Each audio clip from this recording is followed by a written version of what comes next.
Karen Nyamu gutigwo matawa-inĩ thutha wa Samidoh gutheria ndeto ici na kuga ati we ndagũrĩirwo njohi ya 400,000. Koguo Karen Nyamu ni atuhenirie. Nimekuja kununulia mbaba kombe ya Father's Day. Hiyo ni uongo bwana. 20 kabits. Yeah. Na hii ya 10 pia. 10 nyingine.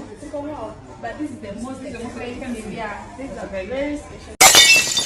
Hapo hivyo nimechini na Holy J. Subscribe to Holy J. Holy J TV, are you holy?